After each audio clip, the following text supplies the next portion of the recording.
Welcome to Overnight Experts, the podcast where we talk about something we became an expert on overnight. I'm David, and joining me are JJ and Aiden. Today, the topic I've got prepared is talking to animals. Like just talking to any animal? Yeah, no, when you say talking, you mean well, with our lips, with our lip holes? What do I mean? And what do scientists mean when they say, oh, this animal can talk? Or like, what does anyone mean by talking? It's a really abstract concept that people really like the idea of like, oh, wow, I wish I could talk to animals. But then what does that look like is difficult to define. So in my research, I discovered a lot of inconsistencies out there.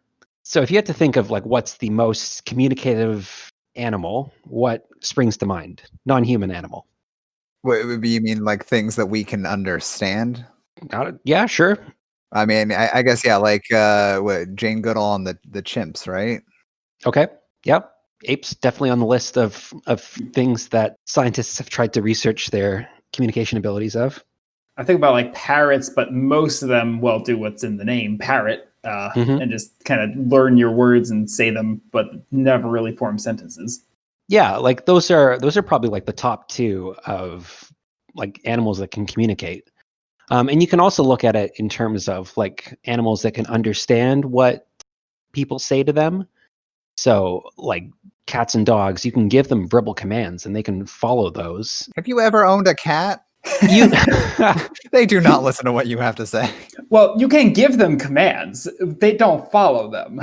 It's true. They might understand it, but they will not do it. They just stare at you like, really? You're bossing me around? Well, I will talk about cats a little later. Okay.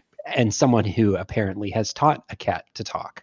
Really? So yeah, if you do a cursory search of animals that can talk, you get a lot of animals that just can mimic human sounds, which I would not qualify as talking. I'm getting a lot of Disney movies here. Oh no, animals that can talk. Okay. You just Google talking animals, you find different results. So, and like even the definition of talking is just very vague. Like I found these videos of a quote unquote talking seal, and all it does is go, and I'm like, that's not talking. Like it kind of sounds like a person, but it's not the same thing, obviously. Like, what are you? You can find so many videos of people with like husky pets and stuff, and them talking, and they kind of like do like their own mimicry thing. Like they'll like kind of bark at similar sounds to what they hear, but it's really nothing more than just like mimicry, and they do it in a really whiny howl voice. But you'll see plenty of people like, look, my dog's talking, it said I love you, and it's like, and it's like, nah, not really. Well, and when you said, a talking cat, I flashed back to this, very old YouTube video of this cat. What's he saying? He's going, oh, Long Johnson. Oh yeah, that came up. On piano. And like, obviously those are not, words and words that would be strung together in any form of communication. But, it's like to us, it sounds like that. So I guess it's interpretation more than anything else. Yeah. At some point, we're the ones thinking it. Yeah, exactly. So like the human brain is hardwired to pick up words. One of the terms I came across was auditory pareidolia. So pareidolia normally is like when you see faces in things that don't have faces. Auditory is when you hear words in things that are not words. So that cat talking about Long Johnson is just making random noises that you interpret as meaning those words. Right. Now, have you guys heard of the horse called Clever Hans? I have not. Clever Hans? No. So this was a horse in Germany in 1907 that could do math, allegedly. Cool. So you would ask it a math question, and then it would stomp its hoof the number of times that was the answer. I think I actually have heard of this, but I didn't remember the name Clever Hans. Now, is this would you ask it, or was this visual? Would you like hold up a number and then plus a number? So the example they've got here, so verbal. So they would say, if the 8th day of a month comes on a Tuesday, what is the date of the following Friday? And then he would tap his hoof 11 times. Okay. But the problem with this is that it's not any sort of research they did was not double blind. So the animal could pick up cues in the trainer of what was the right answer. of maybe you do like a subtle pause or a gasp or something, or like and 11. Okay, whoo, we did it. The anticipation leading up to the right number was what it told it to stop.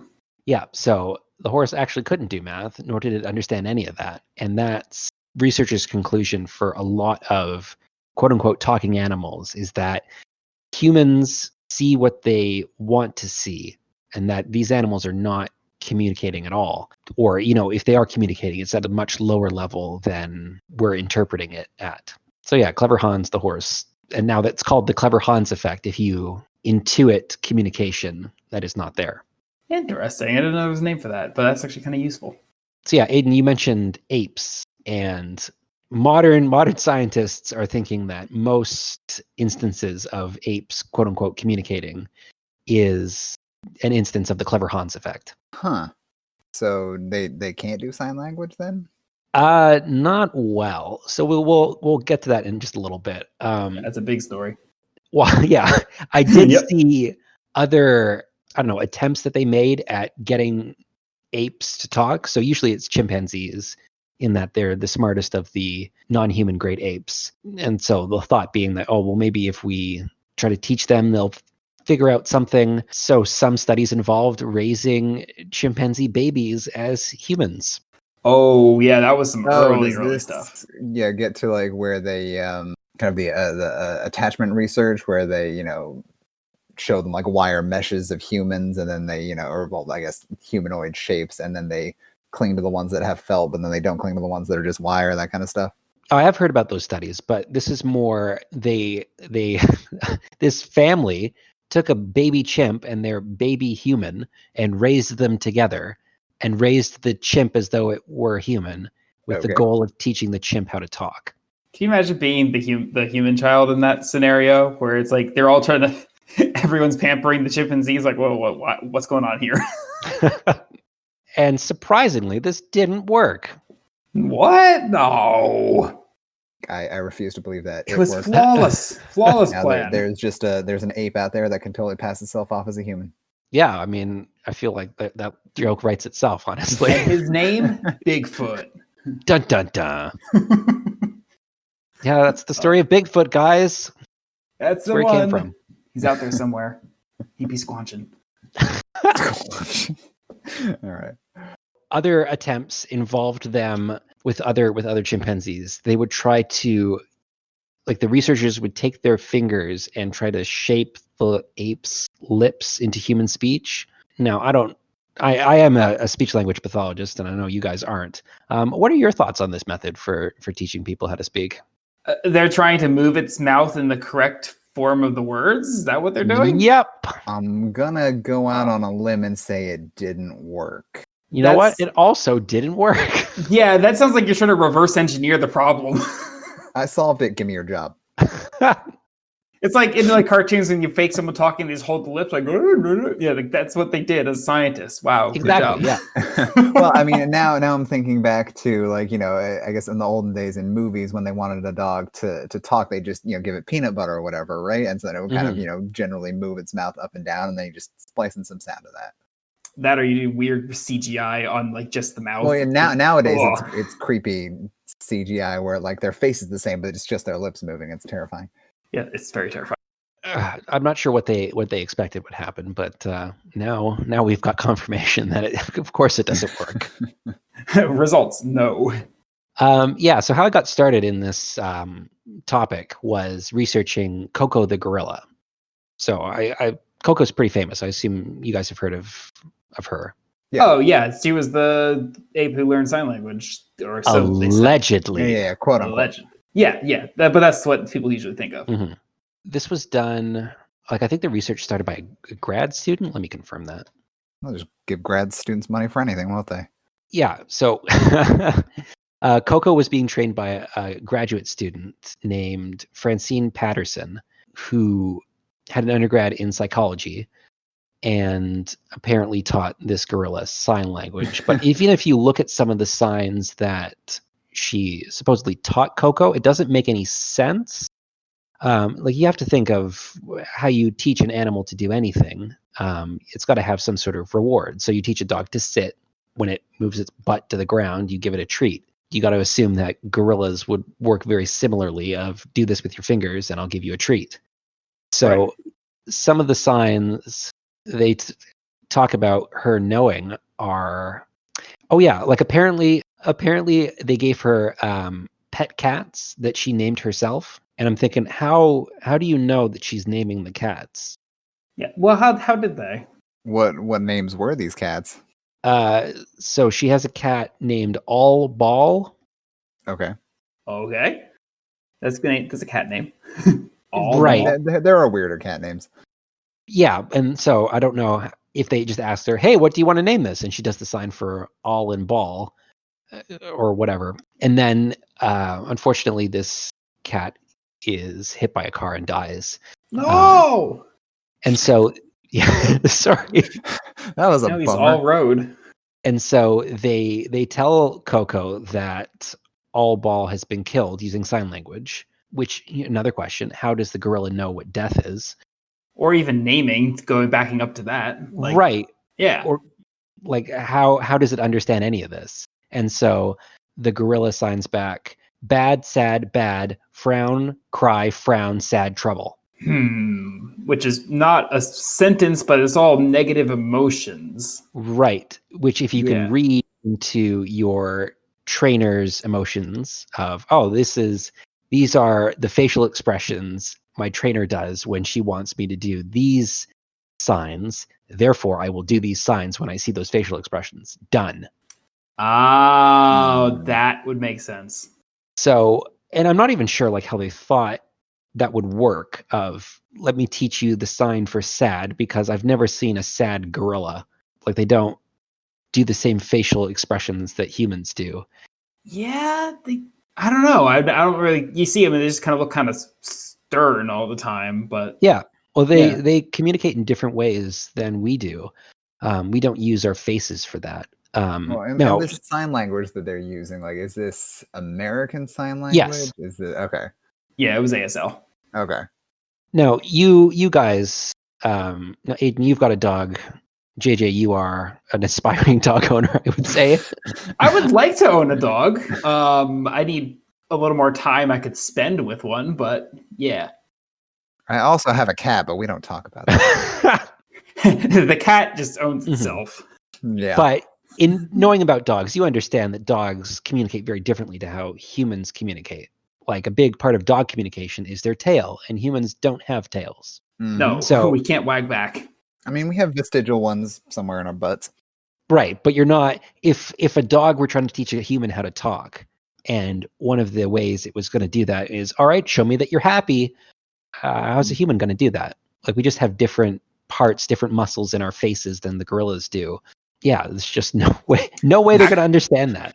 Actually, there's an interesting point in that because dogs it's not quite like the same level of communication, but they have learned to use their eyebrows. If you compare them to like wolves, I think they have the same muscles, but they don't ever like use them in any expressive way. But if you look at a dog, they often like kind of move their eyebrows in ways to kind of get a reaction out of you. I was they get reading those sorry looking study faces like that.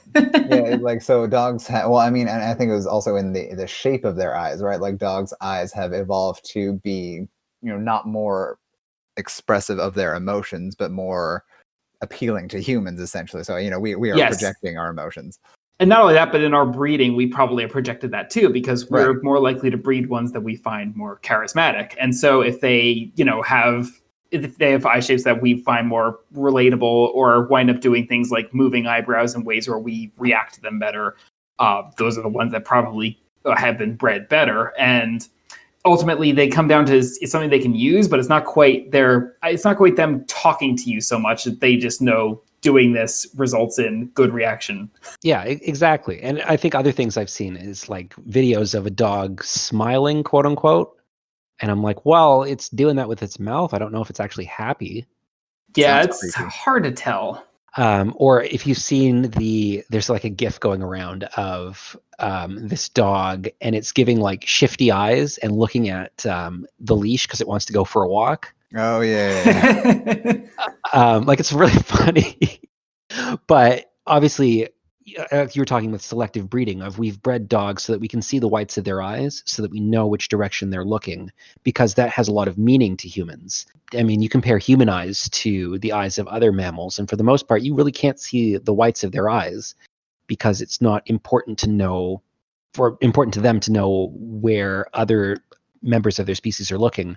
Whereas for us, that's a huge part of communication is what are you looking at? What am I looking at?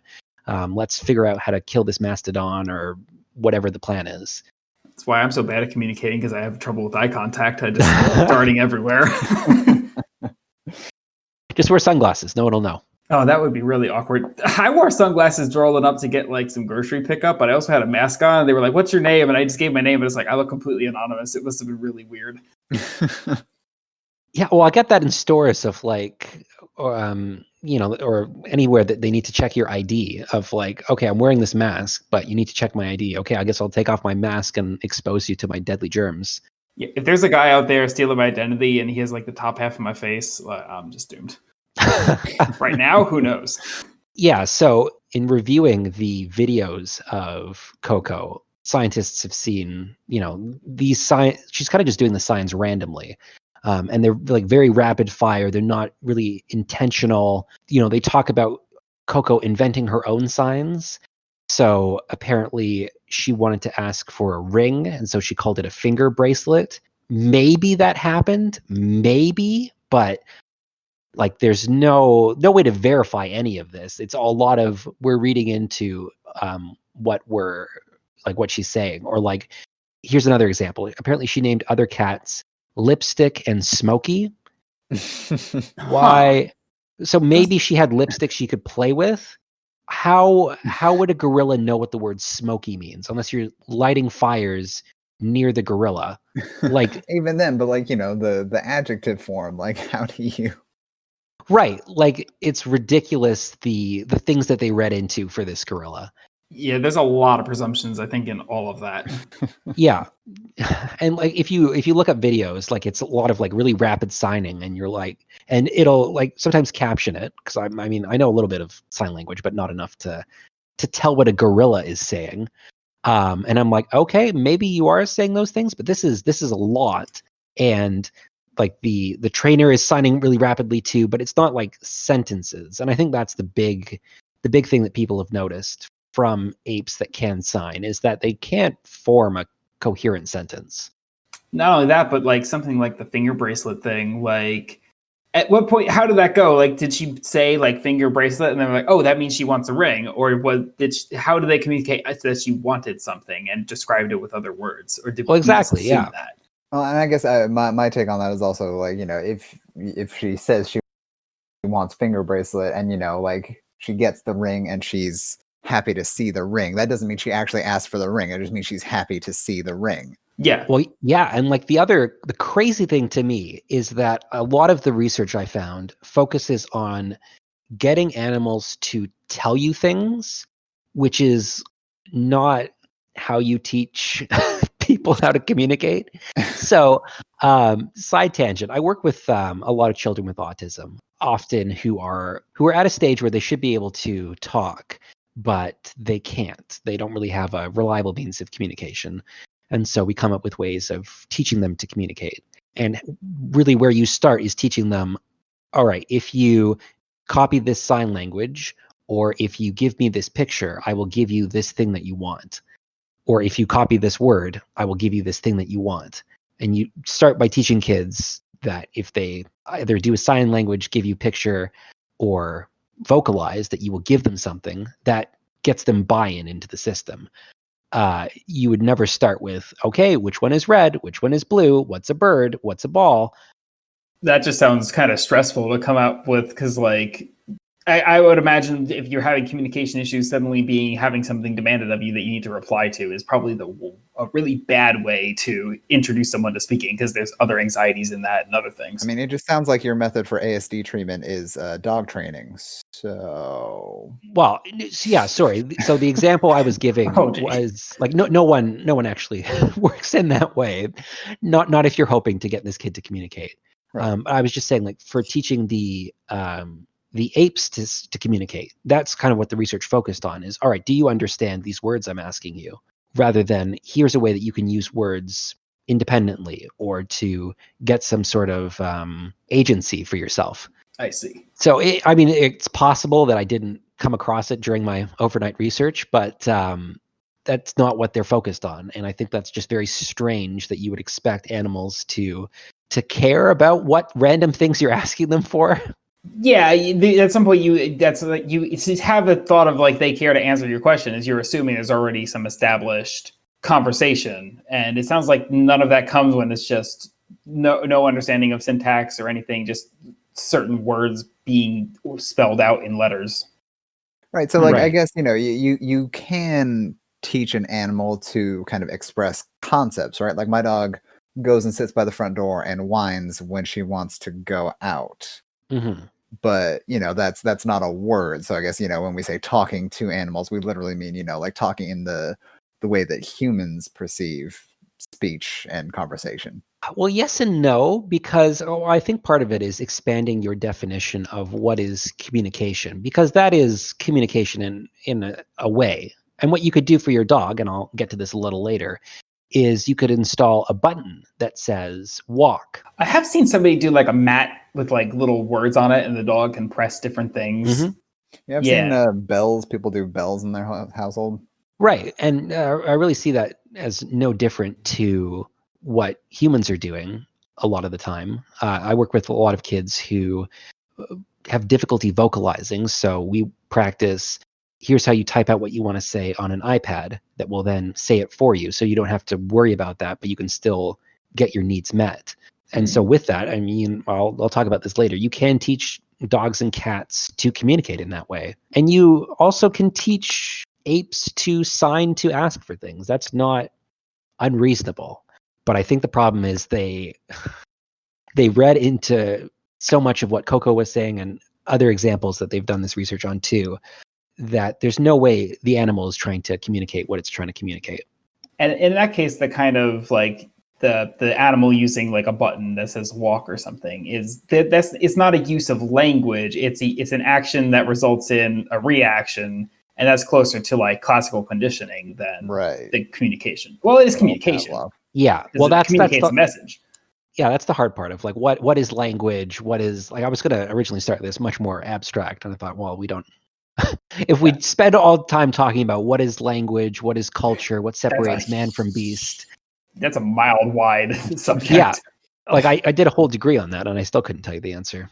There you go. But yeah, in general, what they conclude is that animals are very poor at using those grammar markers, syntax, putting words in the right order. That's their main deficit. So they can't ask for things, and you could call that communication in a sense.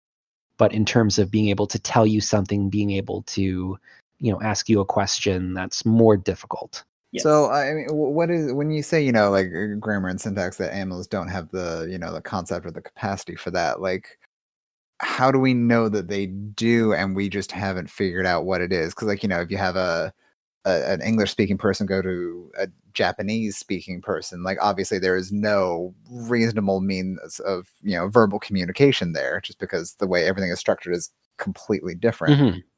So how do we know that that dogs do have their own form of dog grammar, so to speak, and we just don't know what it is? You know what? You're absolutely right.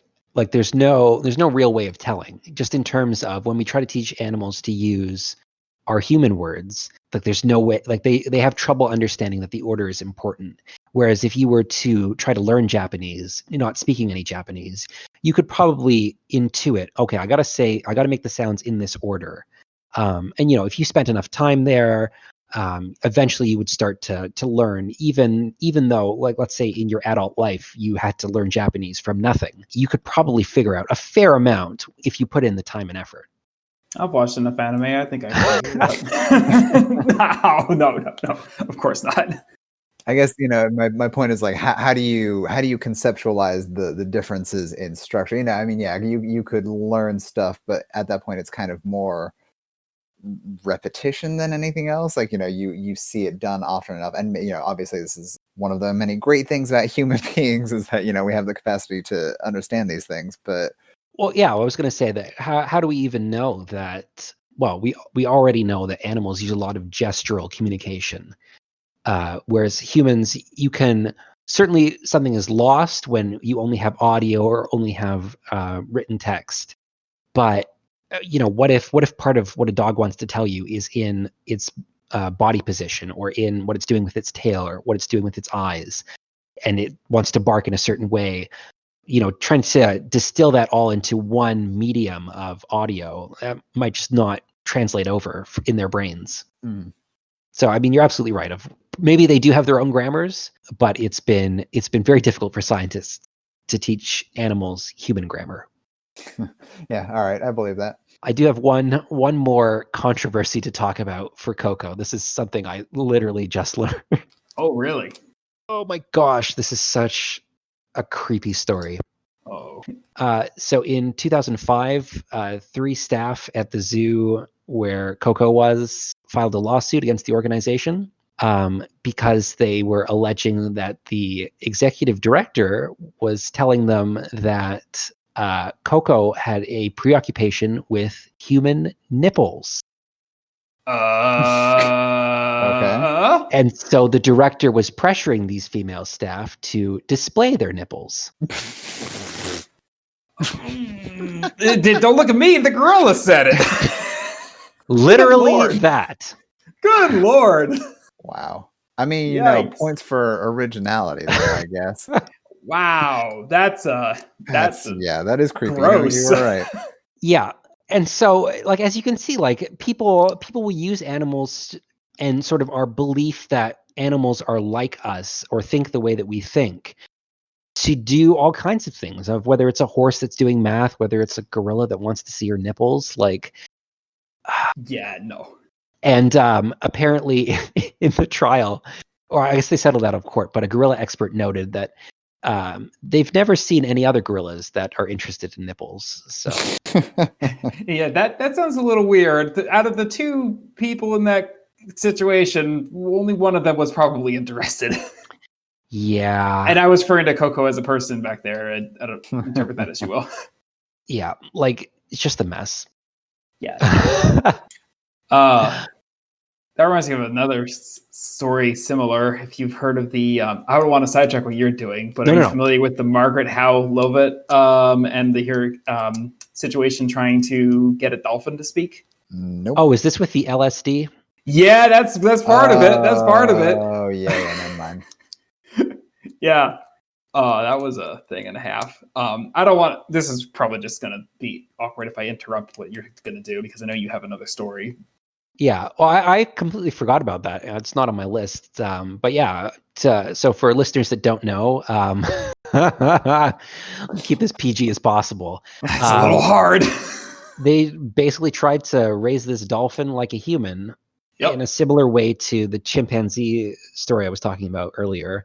And they gave the researcher LSD, and they tried to have the researcher stimulate the dolphin in different ways. It was just a mess. And you know what? The dolphin never learned how to talk, because of course the dolphin never learned how to talk. No one learns how to talk by taking LSD. No, that's just going to ruin your speech more likely. I actually have no idea. I don't research drugs or anything like that. Oh, dude, LSD expands your mind. I expanded something. Oh, shoot, it's not PG anymore. Oh, no. Yeah, Good Lord. That was a messed up, absolutely messed up experiment. They tried, but absolutely no speech came out of it. The dolphin didn't really take any of the lessons, even though they thought it did. And they had to do so much ridiculous stuff to get it to try and communicate, but nothing happened. It just y'all keep friendlier. Saying like nothing happened, but somewhere out there in the ocean, there's a dolphin that can understand human speech, and it's plotting, it's biding its time. Side note: when I was double checking the names of the people in that research, apparently the dolphin named Peter was one of the ones they used in the 1964 TV show Flipper. Well, there you go. There you go. Apparently, he's also a movie star and a sexual predator. So that's not mutually exclusive. When you're does drugs, is sexually aggressive. This sounds like a movie star. This is the Harvey Weinstein of dolphins. Okay, are we? That's the end of that story. There's a Oh, lot more if someone else wants to look into it, but I don't think that's we need to say any more of that. but yeah, like these attempts at teaching animals to speak are so strange and misguided. And I think just in general, people don't take a step back and think, is this likely to work? I find myself coming into contact with, well, in just working with kids with autism, you come across a lot of failed attempts to get them to speak, which is always very interesting. Well, not just children with autism, just in general. People have their own interesting ways of trying to get kids to communicate. And prior to seeing a speech language pathologist, often these attempts, sometimes it does work. I mean, most humans figure out how to talk without needing a speech therapist's help. And it is difficult, especially if like for somebody without a disability, like they'll pick up on it even if you're bad at teaching it. But if you do have a learning disability, like autism in some spectrum, I'm sure that becomes much harder to do. Right. So like the example I'm getting at is that I've read through reports of sort of the activities that other children have done prior to seeing me. And it would be something like, all right, I want you to copy the sound ah. Ah. Yeah. And this is a child who will not copy anything. Like even if you say copy me and clap your hands, they won't do that either because they have an inability to communicate due to their autism because they don't share joint attention with adults. So that's where I would start, not with, all right, copy me, say ah. And most people don't understand that part is missing, that the shared communication part is missing in the first place. Right. Well, exactly. Like you're trying to ascend the staircase starting at the top step without taking all the steps along the way. Just get to the top step. No, It doesn't work that way. Yeah, which really reminds me, have you guys seen the movie Arrival? Oh, I love Arrival. Which one is that again? So Arrival is Alien one. Yes. So for those listeners who haven't seen it, Arrival is the story of how these alien spacecraft spontaneously appear around the planet, and they contain these giant squid-like creatures called heptapods. And different researchers from around the world go to meet with these heptapod aliens to try to communicate with them and find out why are they here, what do they want, what's going on. And part of the movie is just seeing how these researchers try to learn the alien language. And I thought it was a good movie. I thought it has certainly documentary, very convincing. Yeah, like it's certainly got like an artsy quality to it. That's what I was trying to get at. I really like it because like out of most sci-fi movies where a lot of them become like big bombastic action scenes, like this one was like so much not that. Like it was about like concepts of science, like how would we communicate with another intelligent life form? How would learning what they know like expand our understanding of the universe and stuff like that? And I don't want to spoil too much because it's a good movie. Everyone should go see it, in my opinion. I think I watched it on a plane and I was expecting more explosions, so I fell asleep. That's not really a good plane movie. It's a good movie, just not a good plane movie. Yeah, a lot of talking, and if you like you miss something, then you're a little lost. But yeah, so these researchers have to figure out how to communicate with these aliens. And more context, they can go into the alien ship, but they can't interact with the aliens. There's a force field in the way. But they can bring equipment with them. They can see the aliens can see them. And the force field is helping keep the aliens in their own natural environment. And how the aliens communicate is with these, they put out a tentacle and release a cloud of ink that turns into a circle that has different splotches that humans figure out, oh, these different circle splotches mean words or sentences. Yeah, and then they start being able to write them back. But yeah, so they're trying to work out how do we communicate with these creatures who they don't even have faces, they don't have any expressions, they don't have anything that we can figure out what they're trying to communicate. And so they do a couple of things where I'm like, okay, I agree with this. They bring a whiteboard and sometimes they're drawing pictures on it, and I'm like, okay, good. That's exactly what I would do.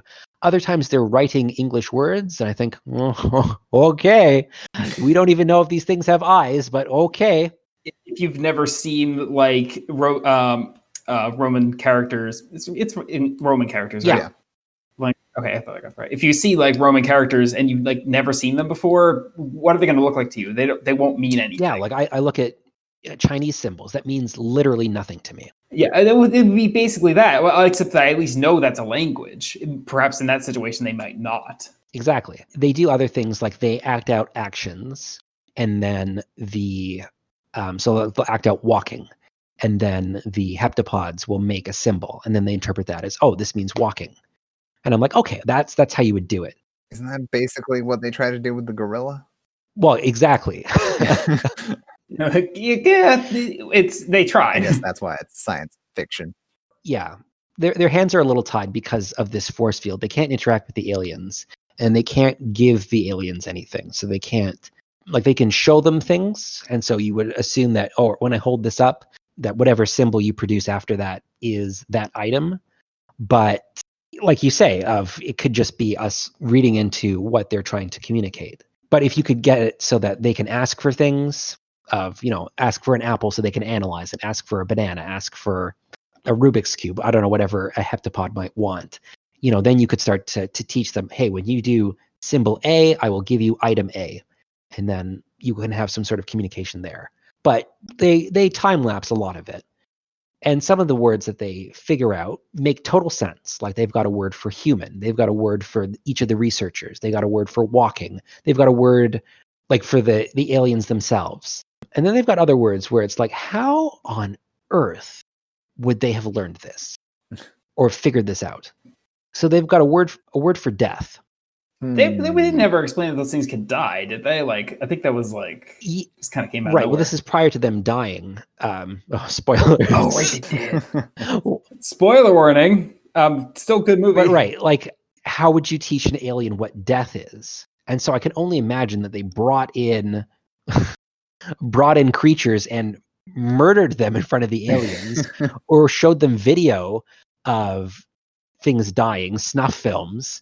Oh gosh! Like how else would you teach an alien what death is? We don't even know. Not a good thing to show something you're trying to have diplomacy. Well, with. Exactly. At another part in the movie, they confuse the words for tool and weapon. How would you teach an alien what weapon is, what tool is? Maybe you could teach them like hammer, saw, screwdriver, and then bring them all together. What are these? These are tools. Were they bringing in guns and swords? How are the aliens going to know that these are weapons? And if they've never seen them refer to a weapon before, how did they know that it was weapon and not tool? You could broaden it out and say, like, tool. Like, I mean, a weapon is a tool. It's just something that is accomplishing, death. A specific task. Yeah. Right. And that becomes a plot point in the movie of like, oh, look how similar these concepts are. But how would they know what the alien words for these concepts are in the first place?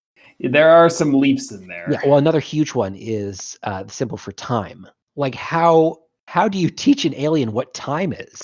Yeah, that was a weird one. I don't know. It's good. It's just child what time is.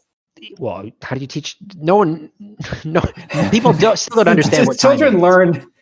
Children learn what time is when they realize that not everything they can get is instant. Yeah, like as artsy as the movie was, of like, here are some questions of how would we talk to aliens. It wouldn't be in this way. You would not have these words right away without having more, I don't know, baseline vocabulary in the meantime. I'm glad to hear that from your perspective, because you've understood the concept of languages and teaching languages way more than me. So it's nice to hear some extra things about that. Yeah. Why don't we go to the cat and the dog that can use buttons to talk, because it's so interesting seeing that done. So the dog was taught by a speech-language pathologist as well, whereas the cat was taught by an animal behaviorist. And they take such interesting looks at it. So I'm going to go out and say this, that I fundamentally disagree with how the speech-language pathologist taught the dog how to use the buttons. So that's my hot take. Well, how was it? How was this lesson learned? So a lot of the buttons she has for her dog are like things that make sense. Like you got a button for outside, a button for food, a button for playing. Of course, you can teach a dog, you press this button, you hear this noise, you will get this response. That that's a very simple like correlation between do this action and then get your basic need fulfilled, and it can figure out, oh, hey, if I do that, I'll get the thing I'm looking for. Exactly. Yeah. I would my critique of this SLP is that she approaches the teaching the dog to communicate problem in the way you would teach a human how to talk. So for humans, one of the recommendations I will make is that you expose kids to just as much language as possible. So if you're trying to teach a kid how to type something on an iPad, you can't just hope that they'll figure it out on their own. You got to show them lots of examples, because typing on the iPad is a new language. This kid didn't pick up verbal English for whatever reason, whether it's the connections in their brain, the muscles in their mouth.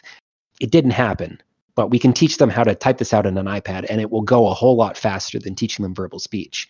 Then they can get their needs met, and their brain can make those connections to learn language. But if you only know how to ask for things on the iPad, because that's all that motivates you, how are you going to learn to talk about, oh, I see there's a blue jay outside, or, here's what we did today. We went to the park and we played ball. Unless you know how to type that out on an iPad, how are you going to learn how to say those things? Yeah, it's at some point you just have to use whatever implement makes sense. Mm-hmm. Or even more abstract concepts like emotion. You're not going to ask for happiness, even though that's what we all want. Yeah. If only we could get it by pushing a button. Yeah. So like some of the, like I say, like buttons that make total sense for this dog. She's got one for ball. Great. Dogs love to play with balls. But she's also got buttons for happy, sad, mad, no. Like, dogs don't understand those terms. Yeah, and even if it was happy, would it push the happy button to tell you that? Like, how would it make that connection? Right. And what does the dog get out of telling you that? We humans get some sort of social dopamine in our brain when we tell people, hey, I'm feeling pretty good about this.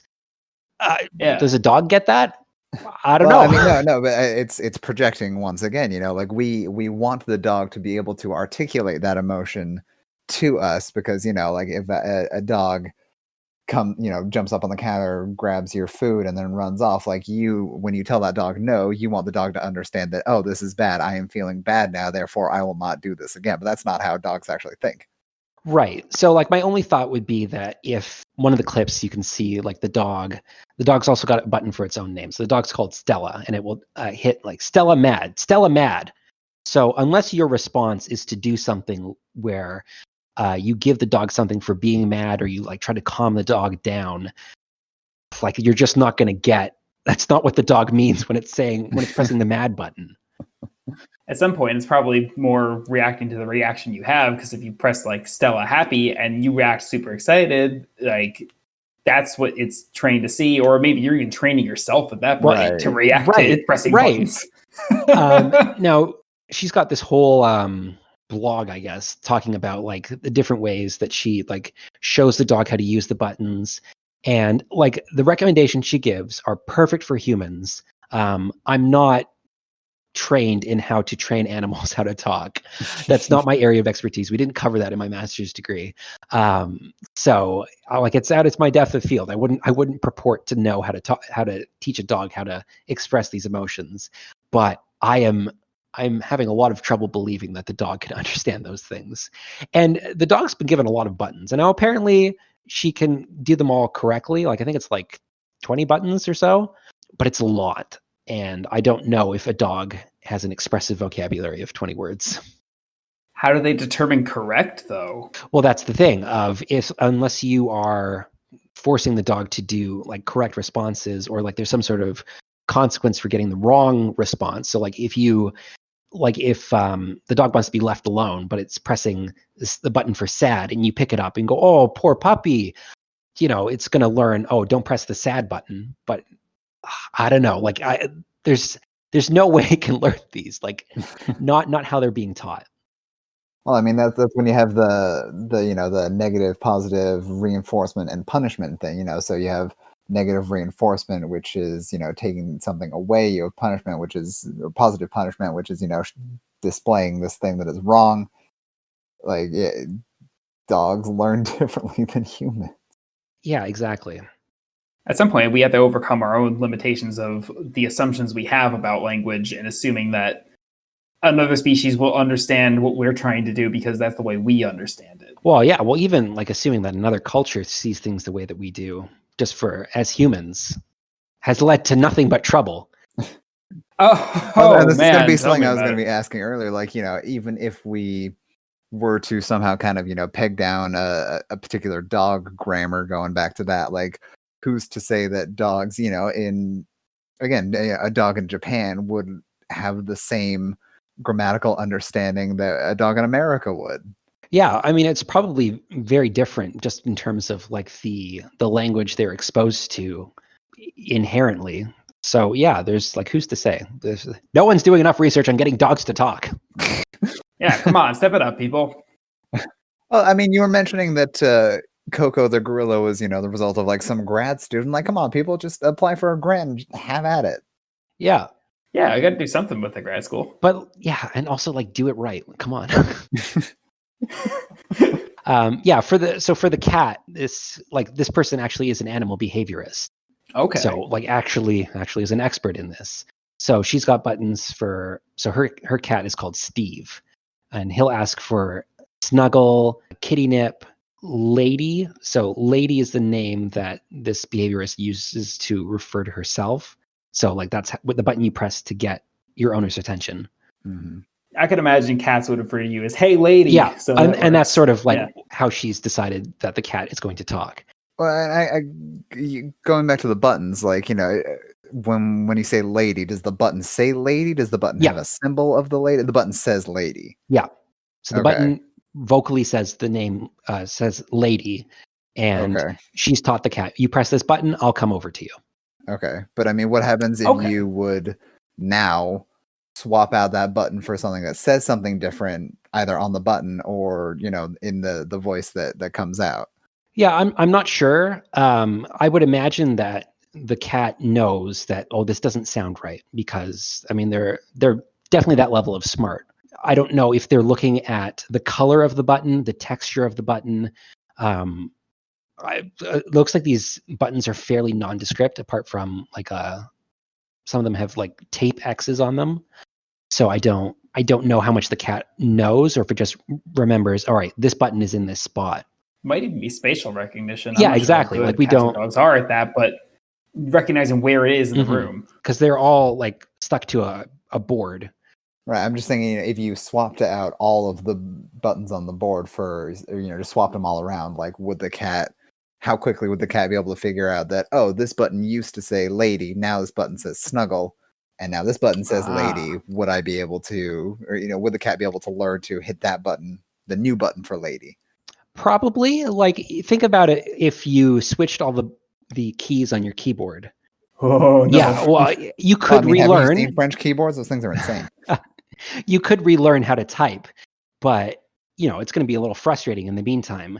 And the risk you would have as a behaviorist is that the cat would lose interest in the buttons as a system of getting things that it wants. Yeah, I have a key puller at work, and I haven't used it on anyone yet. But if anyone decides to bring a blue switch keyboard in, it might be time to rearrange the keys. Those things are so loud. It's like just I gotta prank you somehow.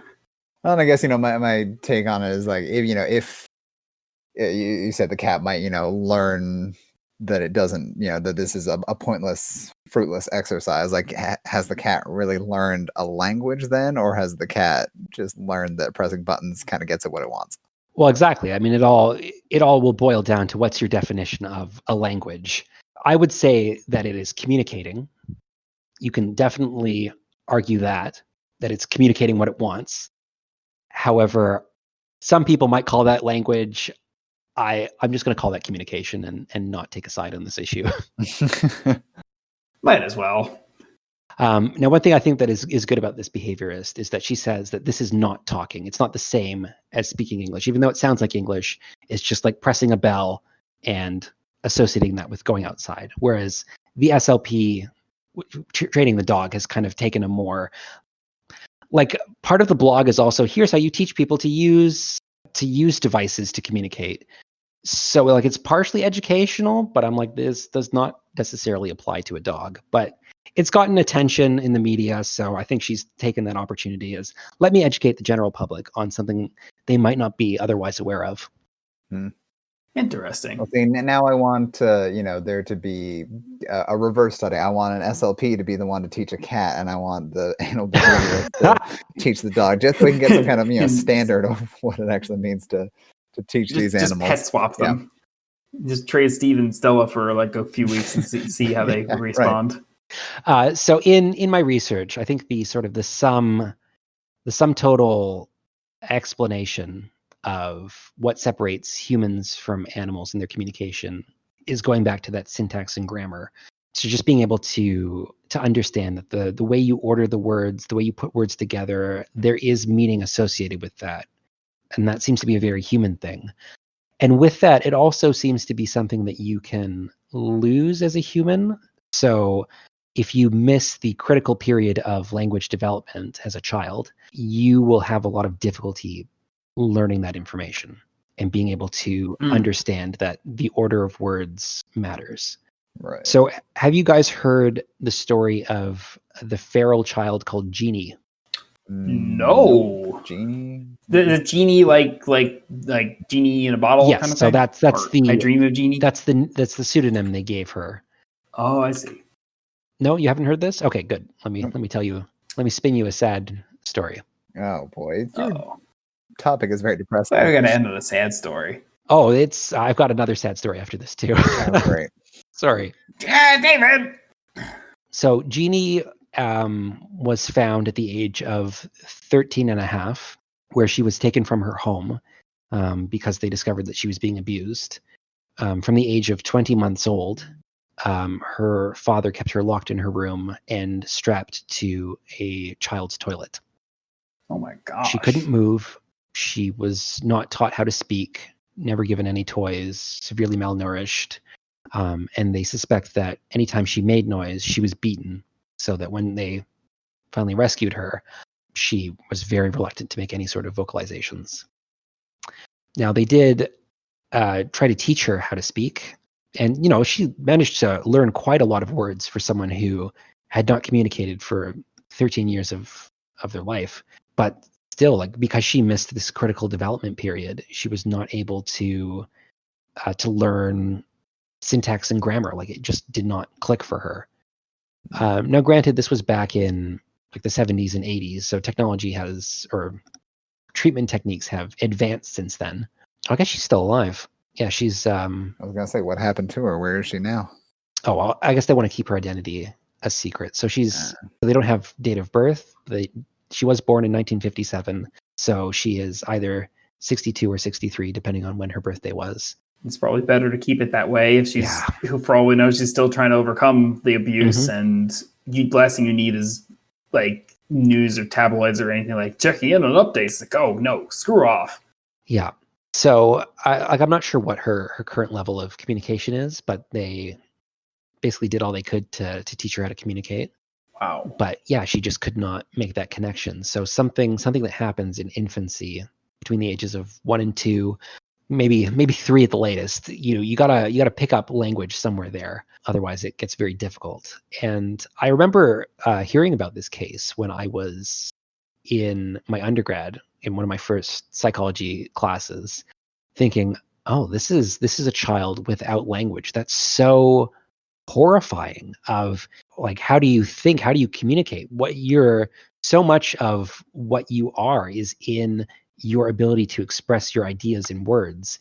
And even if you don't have anyone to talk to, you do that in your own head. Right. Yeah. If you lock me in a room for 13 years, I won't be happy, but I can still think about what's going on. And, I can probably escape to a world of my own imagination and dissociate.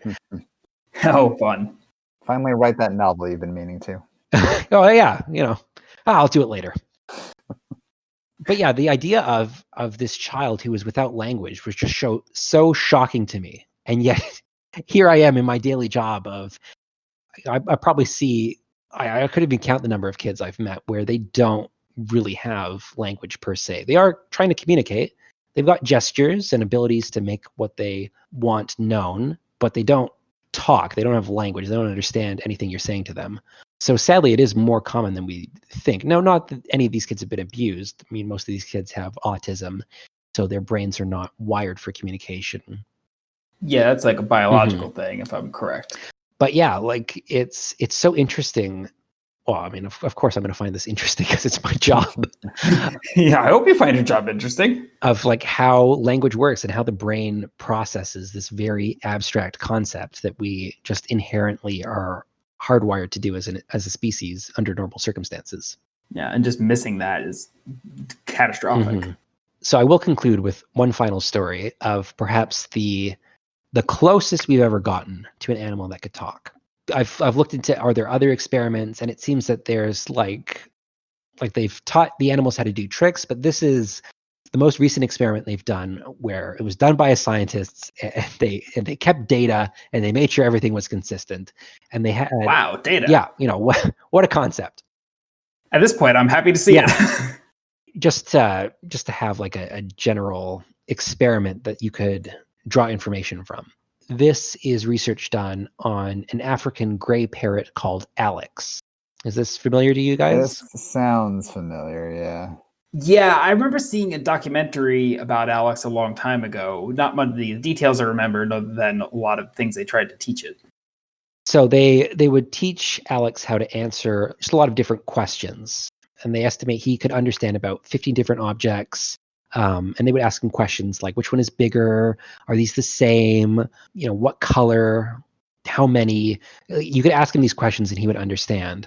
And they claim, and I don't know if this is once again them looking into or like reading into the bird saying things that it wasn't. So they talk about the first time they showed him an apple, he calls it a banary, which they think is a combination of banana and cherry. Or berry? Right, but also it's a parrot, so like how clear are they speaking? Not very. Yeah, I don't know, that's a bit of a stretch to think that was in any way banary. Yeah. Like they make sounds that is similar to words, but they're not like very good at it. But like he could answer questions like how many or what color, and they think that this indicates that. And you can do other experiments with crows to see if they understand quantities of items, which would make sense. If you have to forage for your food, you're going to go to where there's more of something rather than where there's less of something. Only just with parrots, they're more set up to being able to talk, whereas with other birds, well, they can make human noises. It's just easier to do like a behavior experiment with them. Parrots are a little better at, copying our own speech patterns. I don't want to side tangent you too much because this is a good story, but there was something recently where some African greys got loose in England, and whoever had them taught them some real naughty language, and they just swore at people in the park until they were removed. They were saying some really mean things that I don't want to repeat, but it's a really funny story. I think the thing that the researcher does right is that she's very objective in what she sees for the most part. For example, she noted that if ever she was irritated, that Alex would try to like calm her down by saying, "I'm sorry." She knows the parrot's not actually sorry, but it learned that when everyone's getting really excited and emotional, if you say, "I'm sorry," everyone just laughs because it's so funny that the bird would be sorry. Another example is that they taught the bird every night to say the same thing when they finished the experiment. And so his last words were, "You'll be good. I love you. See you tomorrow." Oh, yeah. I heard that little bit. But of course, the parrot is not capable of love. It's a parrot. No. Aw. But like in that point, you interpret that in like what you're hearing yourself, and you're like, "Oh, parrot loves me," especially in an emotional moment. Exactly. That was his last words, and it was dying, and it says that to you. Like, that kind of strikes a connection as a human to hear that. And like I think in general, like we assign so much meaning to certain words. Love being one of them. I mean, how many times have you seen on like a soap opera of people like, "Oh, he said I love you, but I didn't say I love him back. It was a mistake." Or I said I loved him, but he didn't love me. And it's whatever. I'll have to say it in the next episode. Right. Like the word has whatever meaning you assign to it. And some people assign a whole lot of meaning to that. And some people assign no meaning to that. I do know, unfortunately, a lot of parents, they really want to hear their kids say that. They want their kids to say, I love you. And I'm like, well, this kid doesn't even know how to ask for a cookie. So I think that's it's a little further. Yeah, let's start with cookies. Yeah. So, but it's all their priority. If they just really want to hear their kids say, I love you, mom, or I love you, dad. But that's so far in the distance. And whether the kid will even be able to understand such an abstract concept of love. I mean, you've got high functioning adults who probably don't know what love actually is. Oh yeah.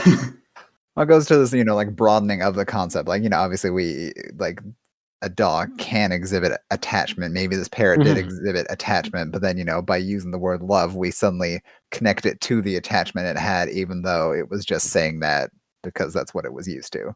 Right. And I mean, at the end of the day, we really don't know what other animals are thinking, what other people are thinking. We just kind of have to infer and use our own sensory information to try to guess. With humans, you can be pretty confident that when they say something, they mean it, unless they're a known liar. Yeah, or there's other parts of communication where you can tell what their intent is. Yeah. About that, yeah. Well, not to side tangent too much, but there was an interesting study they did on how good children are at lying. And ants are very they're amazing at lying because they feel nothing inside with regards to that. Now you can teach kids that lying is bad, don't do this, and it makes me sad when you lie.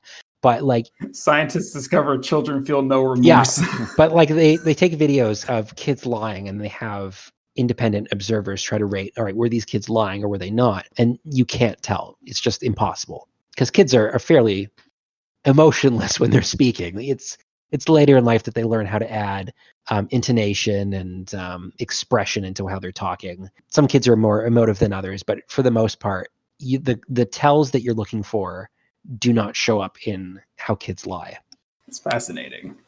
I haven't really thought about it that way. Yeah, I mean, because they haven't learned it yet. Mm-hmm.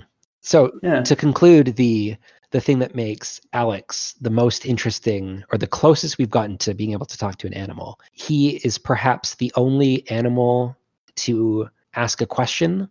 What was that question? I remember this barely. So they teach the parrot how to the names of different colors, and then they show him a mirror, and he looks at it and he says, "What color?"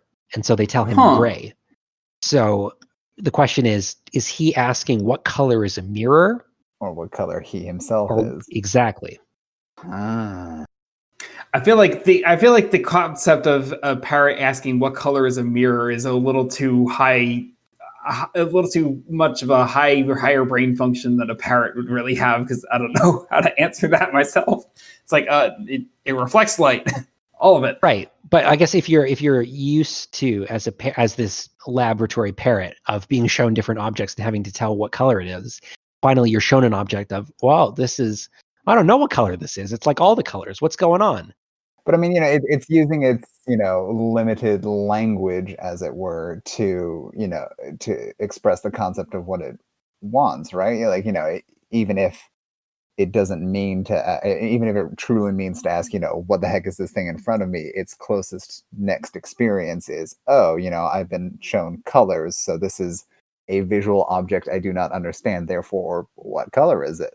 Right, which is interesting because I don't think, like I read in a different article that parrots can't pass the mirror test. Oh, I've seen plenty of birds smacking the mirrors. So, so like I don't know the validity of that. So maybe. Honestly, I have a thought on it. No, this is just me just reacting to what you're saying. But if he was shown like objects all the time, and the first thing they say after showing an object is what color, and then they show him something and they don't say what color, and he understands speech patterns and repeats things, he's repeating what is normally said after showing an object. Mm-hmm. Yeah. So it's almost like they show an object and say, what color? And they keep doing that. And then they show him an object, they say nothing. And he says, what color? Yeah, no, I think you're absolutely right. And I think that's how he learned how to ask the question. And that's why I think it's more him asking what color is the mirror rather than what color he is. Because I mean, if parrots can't pass the mirror test, he doesn't see himself in the mirror. He just sees something that's a color that he doesn't understand. Yeah. I forget which animals can pass a mirror test. It's an interesting I did look it up. Bar of it's brain power. It's not what you would expect. Like, really? So dolphins, whales, beta fish should not pass. Apes, humans, obviously, elephants, certain birds. So a pigeon, a magpie, and it will always specify like certain ones. So it might be that you can train these creatures to understand what a mirror is. Some fish, animals that have failed, sea lions, giant panda, cats. I feel like cats probably come into contact with mirrors a lot more than other people, but and they still don't get it. Right, but potentially you could train a cat to use a mirror. I don't know. I'm not a cat trainer. That's not in my repertoire. Yeah, I know if you put one in front of a beta fish, it thinks another beta fish and fights it. Yeah, and it might also like vary from individual to individual. Like I'm sure we've all had instances where you assume that something is not a mirror when it is, or vice versa. It's easy to fail the mirror test, but that doesn't mean that you are not self-conscious. That's true. Your senses always play tricks on you. Yeah, we think of it as a good bar for that. Like, oh, it's self-aware because it knows itself in a mirror. Shoot, we can play with our own brain on that. And just because that it doesn't understand a mirror doesn't mean that there isn't any consciousness or self-awareness, I guess. Yeah, I for my when I was a kid, I took karate classes, and where we had the classes was in a dance studio, just at the community center. Yeah, there's lots of mirrors. Lots of mirrors. And so I get there the first day, and like I think I was nervous. Like I couldn't understand how to get into the room because I'm like, does this door open? Like what's going on? It's a mirror. Like I'm just like trying to open this mirror. Everyone's looking at me, and I'm like, oh no. You did not pass the first test. I did not. That's no. And to this day, I would not consider myself a karate master. So no. That's how that See, story if you did find the secret mirror door, you could have become a ninja. There we go. That was where the ninjas were. Yeah, it was an actual test and you failed it. Unless I'm in the mirror world right now. Dun, dun, dun, dun, dun. dun. What? Just leave it on that cliffhanger. So yeah, I feel like we covered a lot of ground there. How to talk to aliens, how to talk to humans, how to talk to animals. Yeah, how to teach your powers to swear at passerbys. Yeah. Well, no, I like the last bit with Alex, because one of the questions I was going to ask about the cat is, what happens when you string together complex, or not necessarily complex, but by stringing together two multiple concepts, like they become complex. So, like, could you teach the cat, going back to the example we had, lady snuggle, meaning this person specifically should come in and give me snuggles versus, anything else? Yeah, exactly. And that's kind of how you would teach a kid of, all right, you've got a version of the activity they like, and then you've got variations on it. So lots of kids like to have their hands squeezed. So that's an activity I'll do to try to teach them how to request, making longer requests. So maybe you want your hands to be squeezed, maybe you want your arms to be squeezed. And you can make this like a fun game of like squeeze, squeeze, squeeze, squeeze, squeeze. And they really like it, I don't know, it floods the brain with dopamine.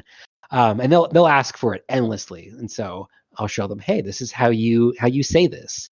But you have to practice at that a lot to teach them, all right, when you give response A, or when you give input A, you will get response A. If you give input B, you'll get response B. If you're looking for a certain input, you have to say the magic phrase to make it work. Yeah, and then make that association to help them learn language. And that's just like a very basic level stuff. I mean, my job gets much more complicated when you're trying to teach kids who aren't interested in communicating things like, how do you ask a question? If you are someone who is very focused on your own world and your own wants and needs, and you have no interest in the information that other people have, what motivates you to ask a question? It's true. So you can come up with like social rewards, like, hey, if you will ask me 5 questions, I will give you a bigger reward that you want. But being able to first make that jump is not easy. Yeah, if you never learned to ask for what you want in that way, you can just kind of miss that. Oh yeah, like my biggest struggle in my job is getting kids to care about what I'm trying to teach them. That's the hardest thing. You got the hurdle of they need to actually be taught. So I got to find out what motivates them. Yeah, exactly. Like, how do you know they want? How do you get them to want something? Yeah, well, exactly. That's if you can tell me that, no, I'll never have to work a day in my life. Man, it's done. Yeah, couldn't tell you. So yeah, that's talking to animals for you. I decided to look into like other things of like kind of like you were saying at the beginning of like animals that can talk in fiction, and I'm like, this is too much. No, that's a huge rabbit hole.